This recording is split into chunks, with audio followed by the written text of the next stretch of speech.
Xerophytes क्या होते हैं जी, एनीबॉडी? जीरोफाइट्स डेजर्ट प्लांट्स होते हैं ना? Very good. वो प्लांट्स जो extreme conditions of temperature and dryness में रहते हैं, ऐसे प्लांट्स जो सरवाइव करते हैं एक्सट्रीम टेम्परेचर कंडीशंस और ड्राइनेस के फैक्टर को, उन्हें हम कहते हैं जीरोफाइट्स। प्लांट को ना हम लोग कैटेगराइज करते हैं 3-4 टाइप्स में, ये पता नहीं बॉटनी में आपने पढ़ा ही नहीं है कभी। प्लांट जितने भी है ना आपके इर्द गिर्द में, उनको हम कुछ कैटेगरीज में डिवाइड कर लेते हैं। मैं चलो टॉपिक आया तो बस जल्दी से बता भी दूं कि क्या क्या कैटेगरीज है इनकी। इनकी कैटेगरीज होती हैं भैया, सबसे पहले होते हैं मीजोफाइट्स। मीजोफाइट्स किन्हें कहते हैं? ये जो हमारे इर्द गिर्द में जो प्लांट्स हैं, नॉर्मल टेम्परेचर, एक्सट्रीम कुछ भी नहीं है इनके साथ, है ना, इनको कहते हैं मीजोफाइट्स। क्या कहते हैं भाइयों? मीजोफाइट्स। इसी तरह जो फ्रेश वाटर में रहते हैं उनको कहते हैं हम हाइड्रोफाइट्स। जो समंदर में रहते हैं क्योंकि उनमें सॉल्ट बहुत ज्यादा है, उनको कहते हैं हेलोफाइट्स। और चूंकि इनके एनवायरमेंट अलग अलग है तो इनका सरवाइव करने का तरीका भी अलग अलग है। और इसी तरह जो एक्सट्रीम टेम्परेचर कंडीशंस को सरवाइव कर रहे हैं उनको हम क्या कहते हैं? जीरोफाइट्स। ठीक है जी। तो इस वक्त हम जीरोफाइट्स की बात कर रहे हैं। तो जीरोफाइटिक जो प्लांट है उसको टेम्परेचर और ड्राइनेस की एक्सट्रीम कंडीशन का सामना करना है। तो मुझे बताइए कि क्या ये एक नॉर्मल प्लांट की तरह हर वक्त ट्रांसपायरेशन कर सकता है, या क्या जो है वो जब एक्सट्रीम टेम्परेचर कंडीशंस होंगी तो एक नॉर्मल प्लांट के लिए इमेजिन करो कि नॉर्मल प्लांट में जब एक्सट्रीम टेम्परेचर कंडीशंस होंगी तो क्या एंजाइम वर्क कर पाएंगे या डीनेचर हो जाएंगे? डीनेचर हो जाएंगे सर। डीनेचर हो जाएंगे। जब एक्सट्रीम ड्राइनेस होगी, वाटर का शॉर्टफॉल होगा, तो क्या वो सरवाइव कर पाएंगे या डेथ हो जाएगी? डेथ हो जाएगी। डेथ हो जाएगी। इसका मतलब जीरोफाइटिक प्लांट्स बावजूद इन कंडीशंस के सरवाइव कर रहे हैं। इसका मतलब क्या हुआ कि अल्लाह ताला ने उनको स्पेशलाइज क्या दे दी?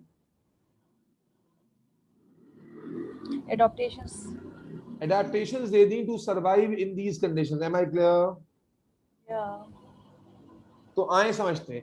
आपको समझना है कि वो टेम्परेचर से कैसे लड़ रहे हैं, आपको समझना है वो ड्राइनेस से कैसे लड़ रहे हैं। तो मैं एक एक करके पॉइंट देता जाता हूं, उम्मीद है कि आपको समझ में आ जाएगा। सबसे पहला पॉइंट मेरे बच्चे, टेम्परेचर के हवाले से सबसे पहला पॉइंट क्या है मेरे बच्चों, मेरे नौनिहालों, कि they have developed heat shock proteins. इनमें कौन से प्रोटीन्स हैं? हीट शॉक प्रोटीन्स हैं, स्पेशलाइज्ड प्रोटीन्स हैं जिनको हम हीट शॉक प्रोटीन्स कहते हैं, जो ज्यादातर हीट को एब्जॉर्ब कर लेते हैं, रिटेन कर लेते हैं, कंटेन कर लेते हैं। और जब ये प्रोटीन, और बहुत ज्यादा अमाउंट ऑफ हीट को ट्रैप कर सकते हैं, और जब ये प्रोटीन अपनी लिमिट को पहुंचते हैं तो प्लांट इन्हें शेड कर देता है और नया प्रोटीन बना लेता है। क्या कहा मैंने? कि they have developed heat shock protein. ये क्या करते हैं? हीट को एब्जॉर्ब करते जाते हैं, हीट को रिटेन करते करते करते करते करते जब इनकी कैपेसिटी मैक्सिमम हो जाती है तो प्लांट इनको अपने से अलग कर देता है, इन प्रोटीन्स को लूज कर देता है अपनी स्टेम से के थ्रू। तो क्या हो रहा है कि प्लांट की बॉडी पर जो हीट पड़ रही है वो मेजरली प्लांट के अंदर तक जाने के बजाय उसे जो हीट शॉक प्रोटीन्स हैं वो एब्जॉर्ब करते हैं इस शॉक को। और जब उनकी जो एबिलिटी है वो सैचुरेट हो जाती है तो प्लांट उनको लूज कर देता है, डिग्रेड कर होने देता है, और नए हीट शॉक प्रोटीन पीछे से उनकी जगह ले लेते हैं। तो क्या है, एक कवर आ गया सामने, किसका? हीट शॉक प्रोटीन्स का। नंबर 1। नंबर 2, असल मसला है वाटर का, कि पानी, अच्छा हीट शॉक प्रोटीन की वजह से टेम्परेचर का इफेक्ट तो डाइल्यूट हो गया, यस और नो? यस। अब पानी का मसला है, तो पानी के मसले के लिए सबसे पहले तो पानी का लॉस रोकना है। तो पानी का लॉस कैसे रुकेगा?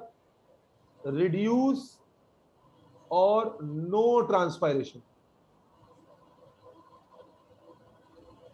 या तो ट्रांसपायरेशन बहुत कम होगी या बिल्कुल नहीं होगी। कैसे नहीं होगी? इन्होंने क्या किया है, इन्होंने ट्रांसपायरेशन कहां से होती है? लीव से। तो they have converted leaves into spines. इन्होंने क्या किया है, लीव को कांटों में कन्वर्ट कर लिया। जो कांटे नजर आते हैं ना आपको प्लांट के ऊपर, ये मॉडिफाइड क्या है? लीफ है। तो कांटों में कन्वर्ट कर लिया तो उससे क्या हुआ, लीफ का स्ट्रक्चर खत्म हो गया, ट्रांसपायरेशन लीफ के थ्रू होती है वो नहीं होगी। अब सवाल ये पैदा होता है कि जब ट्रांसपायरेशन लीफ के थ्रू होती है नहीं होगी तो फिर फोटोसिंथेसिस कहां होगी। तो फोटोसिंथेसिस के लिए क्या किया उन्होंने कि अपनी स्टेम को ग्रीन कर लिया,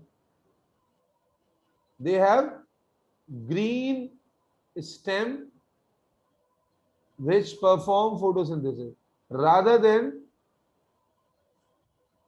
लीफ के। उन्होंने क्या किया बेटा बोलो, स्टेम के थ्रू फोटोसिंथेसिस शुरू कर दी। समझ में आ रही है बात। देखा है कैक्टस, देखा है कैक्टस,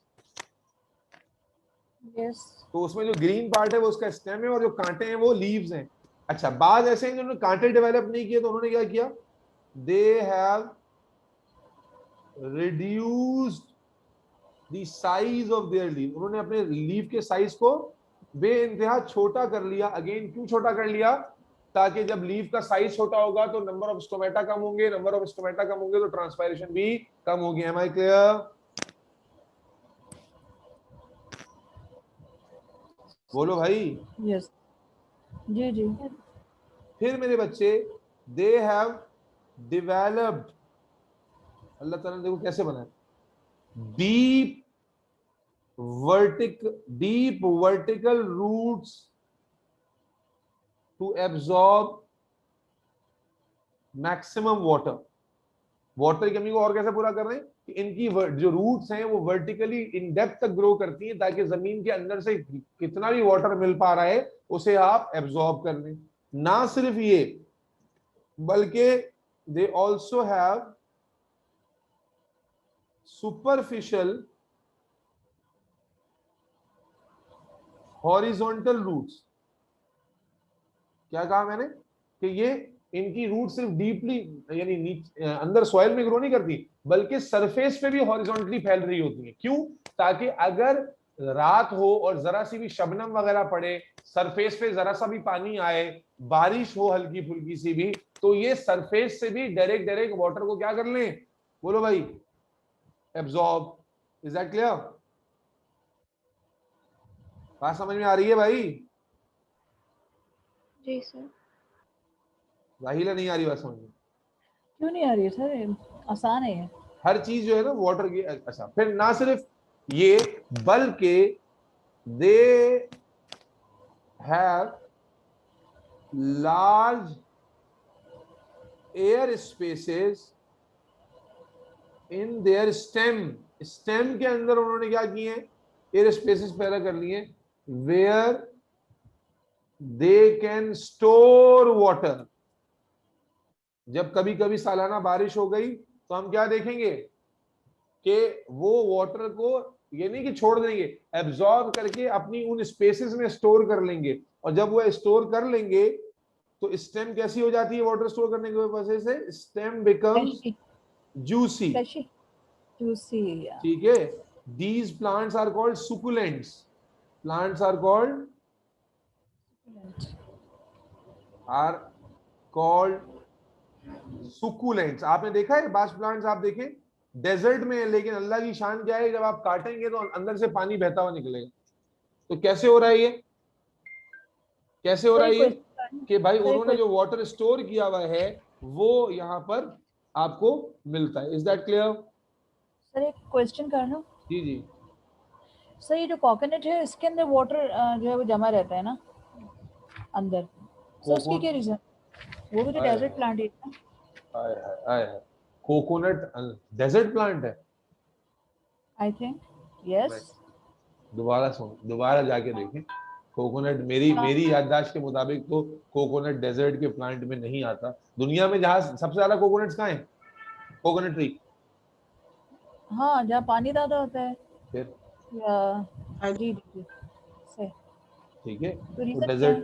डेजर्टेड प्लांट नहीं है, नंबर 1। और नंबर 2, वो जो उसमें पानी आता है वो कोकोनट फ्रूट के अंदर, वो कैसे आता है, जो आपने सीड पढ़ा होगा या ओ लेवल्स में भी सीड का टॉपिक है, तो आप जानते हैं कि सीड के जब सीड बनता है तो सीड के अंदर एक एम्ब्रियो सैक होता है, एक साइनर्जिड सेल्स का ग्रुप होता है, एक एंटीपोडल सेल्स का ग्रुप होता है। तो बेसिकली कोकोनट के अंदर ये जो साइनर्जिड सेल्स हैं, एंटीपोडल सेल्स हैं, इनका काम होता है कि जब ये सीड में कन्वर्ट हो रहे होते हैं तो मैक्सिमम अमाउंट ऑफ वाटर ये अपने पास स्टोर कर लेते हैं, जो कि सीड बनने के बाद कोकोनट के इनर कैविटी में रिलीज हो जाता है। राइट ठीक हो गया जी। मेरे बच्चों, मुबारक का चैप्टर खत्म।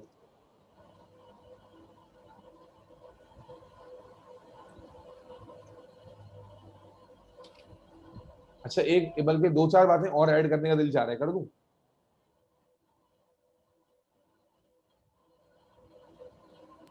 कर दे sir. They have developed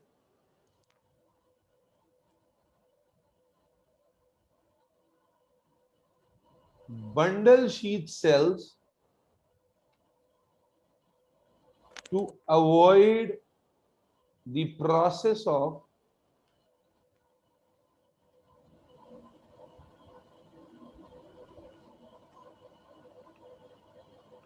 photorespiration. क्या मैंने कहा? They also have developed what? Bundle sheath cells to avoid the process of photorespiration. अब ये बड़ी टेक्निकल सी बात लिख दी है मैंने। किसी को मालूम है फोटोरेस्पिरेशन होता क्या है? ओह, किसी को मालूम है फोटोरेस्पिरेशन क्या होता है? जी राहिला शकील। सर फोटो मीन्स जो सनलाइट में जो रेस्पिरेशन हो रही है, यानी रेस्पिरेशन के लिए जो एनर्जी चाहिए फ्रॉम द सन, कुछ ऐसे ही है। नहीं तो का जी, एनीबॉडी एल्स? फोटोरेस्पिरेशन जी, जोया खानची। पता नहीं सर। नरमीन नोमान चिश्ती। सर पता नहीं। तुम लोगों को सर क्या डेजर्ट पता का है? प्लांट है ना, ये डेजर्ट का प्लांट है, तो वहाँ पे तो बहुत ज्यादा सनलाइट है ना, तो उसमें ये मेरा ख्याल है फोटो रेस्पिरेशन उसमें वर्कआउट कर रहे हैं ना, वहाँ पे अरे सनलाइट नहीं की। भाई, नहीं भाई, अब ये हमें A2 में पढ़ाने का है, लेकिन यहाँ पर आ गया तो चलो, मैं ये एक्स्ट्रा पैसे होंगे भाई इसके। हाँ सर ना करें सर एक्स्ट्रा चार्जेस।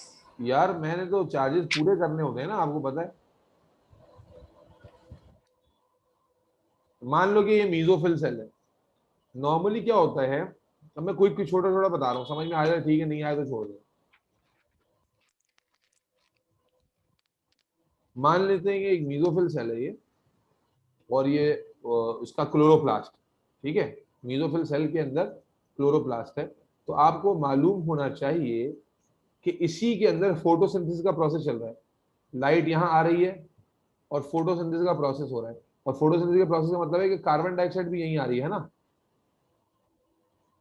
बोलते जाओ भाई। कार्बन डाइऑक्साइड भी यहीं पर आ रही है सोनू, जी यस सर। ठीक है। अब होता ये है कि मीजोफिल सेल है। अब क्या मीजोफिल सेल में रेस्पिरेशन नहीं हो रही होगी? बिल्कुल हो रही होगी। तो रेस्पिरेशन के लिए क्या चाहिए? ऑक्सीजन चाहिए, नहीं चाहिए? चाहिए। और ऑक्सीजन क्या करती है? कार्बन डाइऑक्साइड, वाटर और ग्लूकोज बनाती है, ये सुनो। यस। तो कार्बन डाइऑक्साइड, वाटर और एटीपी बनाती है एनर्जी प्रोडक्शन के लिए, यस और नो?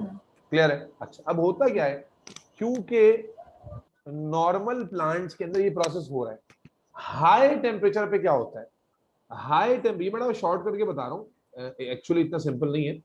हाई टेम्परेचर, क्योंकि ये वाले जो प्लांट्स है ये हाई टेम्परेचर पे जिंदगी गुजार रहे हैं, तो हाई टेम्परेचर पे क्या होता है कि ऑक्सीजन जो आ रही है ना, वो सिर्फ ग्लूकोज को ब्रेक डाउन करने में नहीं, बल्कि जो आने वाली ऑक्सीजन है वो फोटोसिंथेसिस में घुस जाती है। कहां घुस जाती है? फोटोसिंथेसिस में।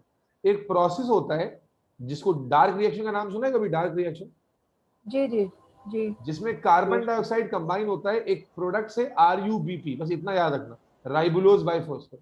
डार्क रिएक्शन में ये रिएक्शन होना जरूरी है। नॉर्मली कौन कंबाइन होता है इससे? Carbon dioxide. लेकिन हाई टेम्परेचर पर क्या होता है? हाई टेम्परेचर पर होता यह है कि जो कार्बन डाइऑक्साइड है उसकी जगह इससे कौन कंबाइन किसके कंबाइन होने की पॉसिबिलिटी बढ़ जाती है? ऑक्सीजन की। और अगर ऑक्सीजन RuBP से कंबाइन हो जाएगी, अगर ऑक्सीजन RuBP से कंबाइन हो जाएगी तो कार्बन डाइऑक्साइड किससे होगा कंबाइन? नहीं हो सकता ना, बोलो भाई।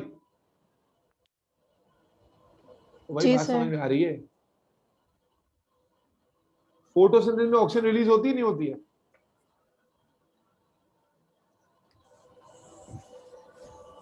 तो भाई बताओ, होती है नॉर्मल सर। नॉर्मल जवाब दोगे तो बेटा मैं समझाऊंगा। नॉर्मल फोटोसिंथेसिस में ऑक्सीजन रिलीज होती है। मैं क्या बता रहा हूं कि एट हाई टेम्परेचर ये जो ऑक्सीजन, चाहे ये वाली जो बाहर से आ रही है या ये वाली जो कि फोटोसिंथेसिस में बन रही है, इसकी टेंडेंसी बढ़ जाती है किससे कंबाइन होने की? बोलो भाई, आरयू बीपी से। और अगर ये आरयू बीपी से कंबाइन हो जाए तो डार्क रिएक्शन रुक जाएगा। यस और नो?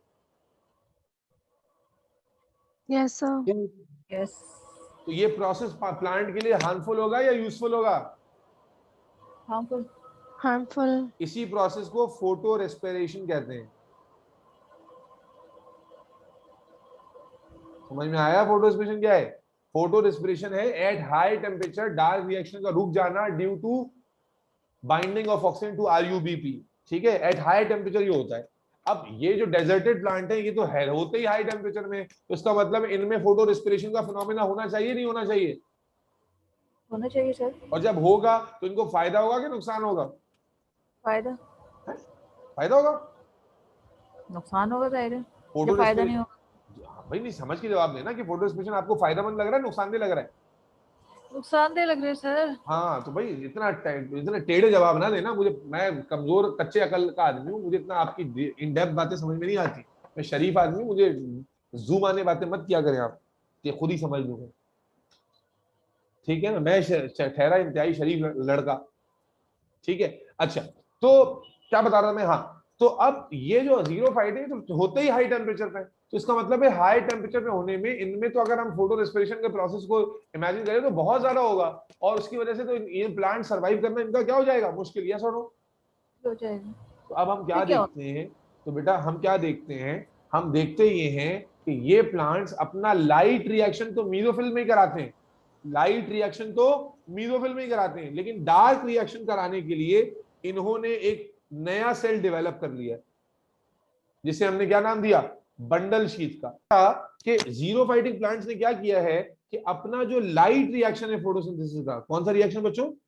जो लाइट रिएक्शन है फोटोसिंथेसिस का, वो कहां पर करवा रहे हैं? वो बोलो भाई, मीसोफिल सेल्स में। बात समझ में आ रही है? लाइट रिएक्शन कहां हो रहा है? मीसोफिल सेल में। और डार्क रिएक्शन को कहां शिफ्ट कर दिया? बोले यार, हेलो, यस सर। कुछ समझ में आ रहा है या नहीं आ रहा?